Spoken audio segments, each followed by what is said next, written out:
বিজ্ঞান বলে একজন প্রাপ্তবয়স্ক সুস্থ পুরুষ একবার সহবাস করলে যে পরিমাণ বীর্য নির্গত হয় তাতে 40 কোটির মতো শুক্রাণু থাকে। লজিক অনুসারে মেয়েদের গর্ভে যদি এই 40 কোটি পরিমাণ শুক্রাণু স্থান পেত তাহলে 40 কোটি বাচ্চা তৈরি হতো। এই 40 কোটি শুক্রাণু মায়ের জরায়ুর দিকে পাগলের মতো ছুটতে থাকে। জীবিত থাকে মাত্র 300 থেকে 500টি শুক্রাণু, আর বাকিরা এই ছুটে চলার পথে ক্লান্ত অথবা পরাজিত হয়ে মারা যায়। এই 300 থেকে 500টি শুক্রাণু যেগুলো ডিম্বাণুর কাছে যেতে পেরেছে তাদের মধ্যে মাত্র একটি মহা শক্তিশালী শুক্রাণু ডিম্বাণুকে ফার্টিলাইজ করে অথবা ডিম্বাণুতে আসন গ্রহণ করে। সেই ভাগ্যবান শুক্রাণুটি হলো আপনি কিংবা আমি অথবা আমরা সবাই।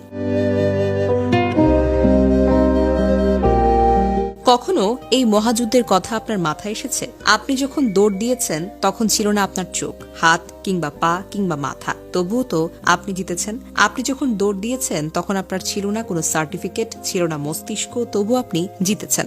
আপনি যখন দৌড় দিয়েছেন তখন আপনার ছিল না কোনো শিক্ষা, কেউ সাহায্য করেনি আপনাকে, তবুও তো আপনি জিতেছেন। আপনি যখন দৌড় দিয়েছেন তখন আপনার একটি গন্তব্য ছিল, সেই গন্তব্যটিকে উদ্দেশ্য ঠিক রেখে একা একাগ্রচিত্রে দৌড় দিয়েছিলেন। শেষ অবধি আপনি জিতেও ছিলেন। বহু বাচ্চা মায়ের পেটে নষ্ট হয়ে যায় কিন্তু আপনি মারা যাননি, পুরো 10টি মাস পূর্ণ করতে পেরেছেন। বহু বাচ্চা জন্মের সময় মারা যায় কিন্তু আপনি টিকে ছিলেন। বহু বাচ্চা জন্মের প্রথম 5 বছরেই মারা যায় কিন্তু আপনি এখনো বেঁচে আছেন। অনেক শিশু অপুষ্টিতে মারা যায় কিন্তু আপনার তেমন বড় কিছুই হয়নি।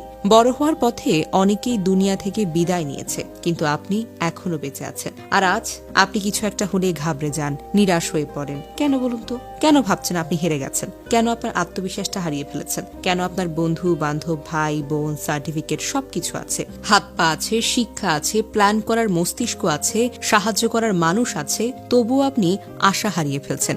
যখন আপনি জীবনের প্রথম দিন হার মানেননি, 40 কোটি শুক্রাণুর সাথে মরণপণ যুদ্ধ করে ক্রমাগত দৌড় দিয়ে কারো সাহায্য ছাড়াই প্রতিযোগিতায় একাই জয়ী হয়েছেন, তাহলে আজ হতাশ কেন? কেন আপনার লাইফ থেকে কেউ চলে গেলে আপনি মেনে নিতে পারেন না? কেন আপনি কিছু একটা হলেই ভেঙে পড়েন? কেন বলেন আমি আর বাঁচতে চাই না? কেন বলেন আমি হেরে গিয়েছি? এমন হাজারো কথা তুলে ধরা সম্ভব, কিন্তু আপনি কেন হতাশ হয়ে পড়ে আছেন? আপনি কেন হারবেন? কেন হার মানবেন? আপনি শুরুতে জিতেছেন, আপনি শেষেও জিতবেন, মাঝপথেও আপনি জিতবেন। নিজেকে সময় দিন, আপনার মনটাকে প্রশ্ন করুন কি প্রতিভা আছে আপনার। মনের চাওয়াকে সব সময় মূল্য দিন, দেখবেন আপনি জিততে পারবেন। শুধু নিজের মনের জোর নিয়ে যুদ্ধ করতে থাকুন, দেখবেন একদিন আপনি জিতে যাবেন।